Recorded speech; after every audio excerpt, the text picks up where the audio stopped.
El Señor esté con ustedes. Evangelio de nuestro Señor Jesucristo según San Marcos. Jesús se puso a enseñar en el templo y preguntaba: ¿cómo pueden decir los escribas que el Mesías es hijo de David? El mismo David ha dicho, movido por el Espíritu Santo: dijo el Señor a mi Señor: siéntate a mi derecha hasta que ponga a tus enemigos debajo de tus pies. Si el mismo David lo llama Señor, ¿cómo puede ser hijo suyo? La multitud escuchaba a Jesús con agrado. Palabra del Señor. Gloria a ti, Señor Jesús.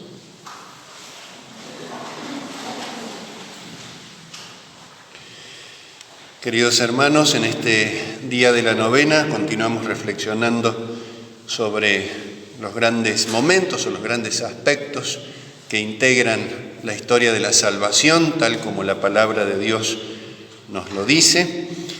Y así como ayer veíamos estos elegidos por Dios tan importantes que eran los profetas para denunciar el pecado de Israel y para anunciar la salvación, profetas cuya misión era hablar en el nombre de Dios, pronunciar su palabra.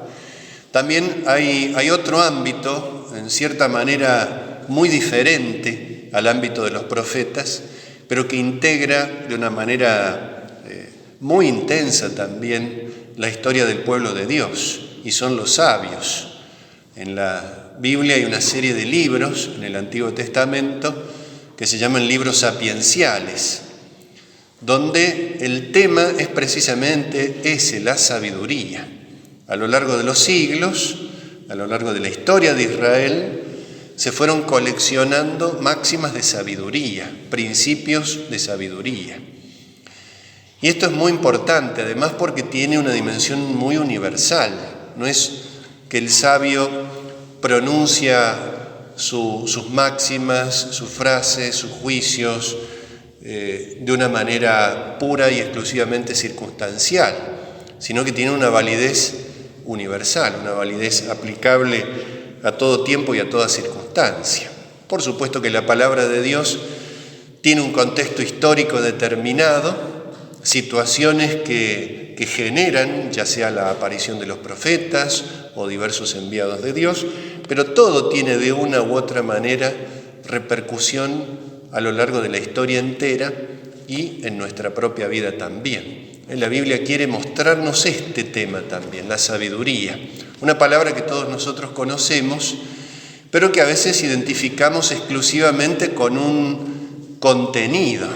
Un sabio es alguien que muchas veces pensamos es alguien que sabe muchas cosas, que tiene respuestas para todo.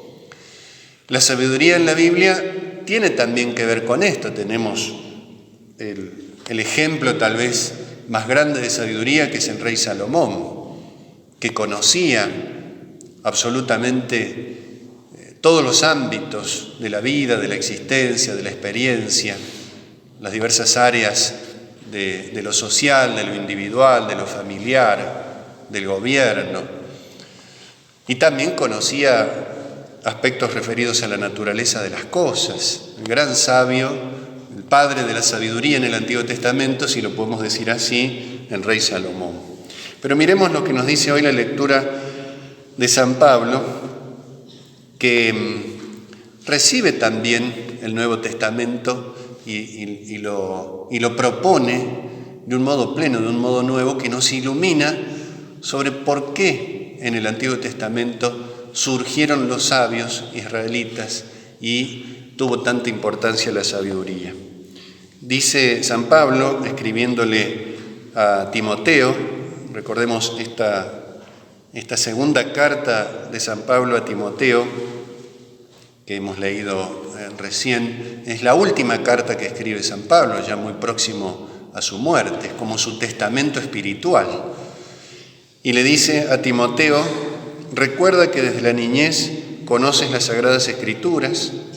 Ellas pueden darte la sabiduría que conduce a la salvación. Hay una sabiduría que conduce a la salvación y que entonces no es ya un cúmulo de conocimientos, un conocimiento enciclopédico de todas las cosas, sino que es otro tipo de sabiduría. Uno puede saber muchas cosas y eso no implica haber ni siquiera dado un paso en el camino de la salvación. Hay muchos sabios según el mundo que no solo no se acercan a Dios, sino que se alejan de Dios o usan su conocimiento para alejarse de Dios. Con lo cual acá San Pablo nos está dando la pauta, que la sabiduría no es una cuestión exclusivamente del conocimiento, del saber. La sabiduría bíblica implica el saber, implica el conocimiento, pero implica absolutamente la vida entera. El verdadero sabio equivale al santo. Nosotros podemos decir en esta novena, San Antonio de Padua era un sabio, pero no solo por lo que sabía, por lo que conocía, por lo que entendía, sino por cómo lo vivía. Y por eso la sabiduría de San Antonio es sabiduría de salvación, porque lo aproximaba a Dios. En el Antiguo Testamento este tema de la sabiduría va recorriendo un camino, como siempre sucede y lo hemos recordado varias veces a lo largo de estos días. Dios va pedagógicamente, de a poco, preparando el corazón de los hombres para recibir al Mesías. Y la verdadera sabiduría, o la sabiduría definitiva, es abrirle el corazón a la presencia de Cristo. Ese es el auténtico sabio. Aunque no sepa leer ni escribir, pero abrirle el corazón a la presencia de Dios, eso implica verdadera sabiduría. En la antigüedad, una de las primeras imágenes del sabio era el artesano que tenía una capacidad especialmente desarrollada para la obra que realizaba. Una sabiduría más de tipo material. Alguien que realizaba algo, que producía alguna obra determinada y lo hacía con perfección, con belleza, con armonía. Y entonces ese era un sabio en su oficio. Si recordamos una de las denominaciones que se le da a San José y a Jesucristo también, el carpintero o el hijo del carpintero. Era un sabio en ese oficio concreto. Y por supuesto en mucho más que eso. Uno de los conceptos más antiguos de sabiduría tenía que ver con esto. Pero de pronto la reflexión y la inspiración de Dios fue haciendo evolucionar este concepto. Y ya la sabiduría no es solo construir algo, producir una obra material bien hecha, sino aconsejar bien, donde la obra que se realiza no es algo material. Es un consejo que se da, una exhortación, una enseñanza. Un maestro es un sabio para la Sagrada Escritura, porque produce una obra en el corazón de otra persona de tal manera que la va perfeccionando, le va haciendo producir frutos. El arte tiene que ver no solo con lo que el artista hace, sino con la manera en la cual la materia con la que trabaja responde.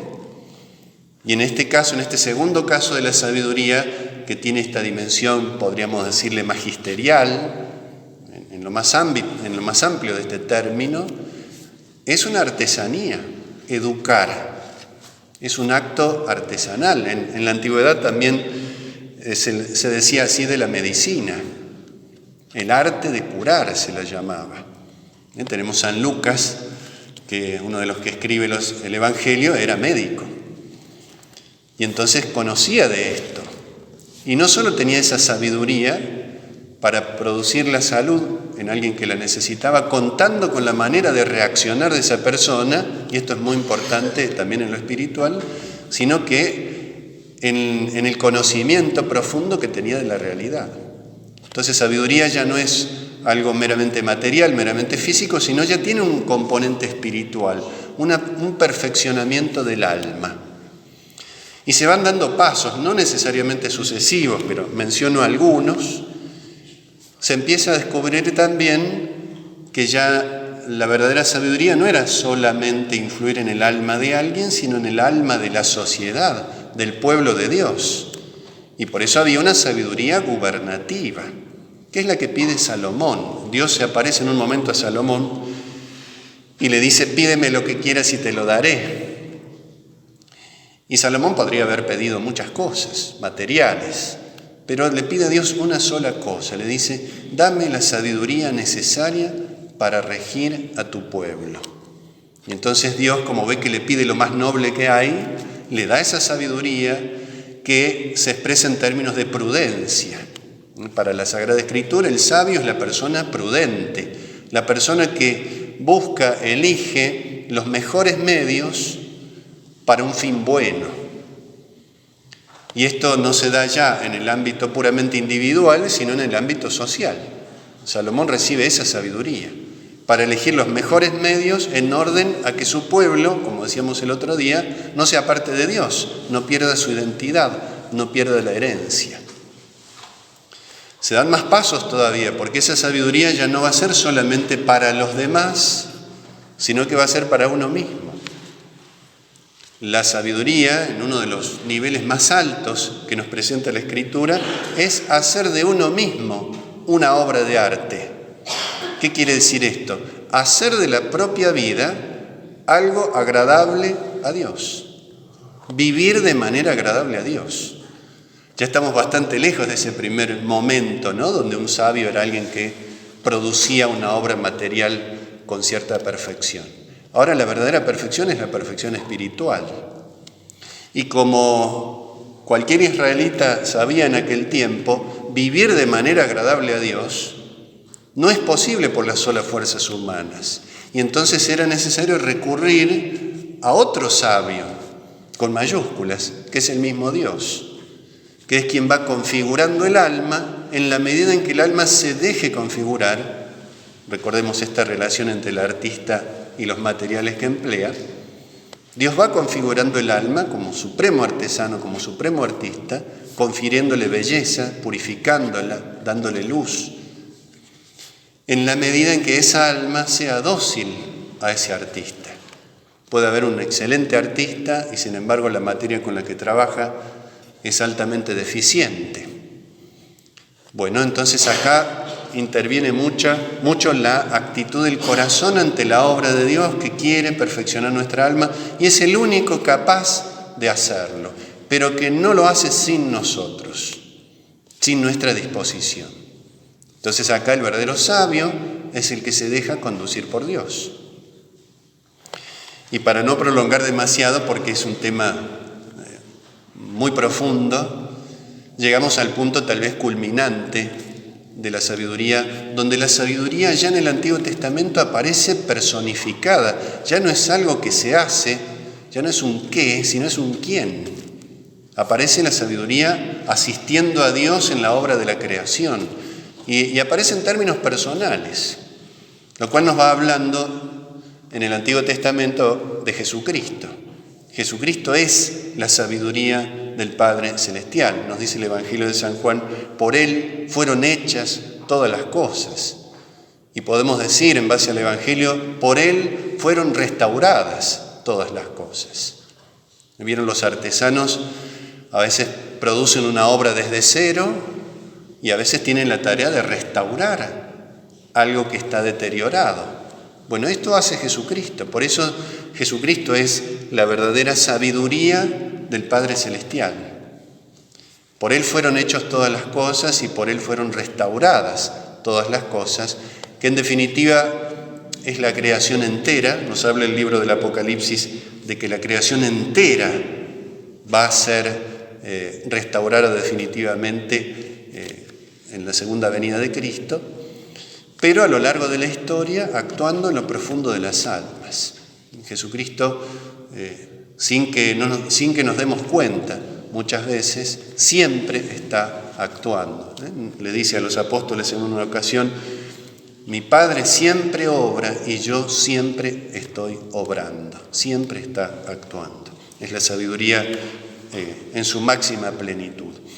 Por eso le vamos a pedir en este día a nuestro Señor, por intercesión de San Antonio de Padua, que nos conceda esa sabiduría. Que recordemos ese gran ejemplo que podemos tomar de Salomón. Se le aparece Dios, pídeme lo que quieras y te lo daré. Imaginémonos nosotros en esa situación, ¿qué le pediríamos a Dios? Salomón le pidió eso, sabiduría. Era para conducir a su pueblo, pero también era la sabiduría personal. Sabiduría para alcanzar la salvación, docilidad a la acción de Dios para que un día podamos contemplarlo cara a cara en la patria del cielo y gozar así eternamente de su presencia. Pidámosle al Señor entonces que nos conceda esa gracia, que así sea.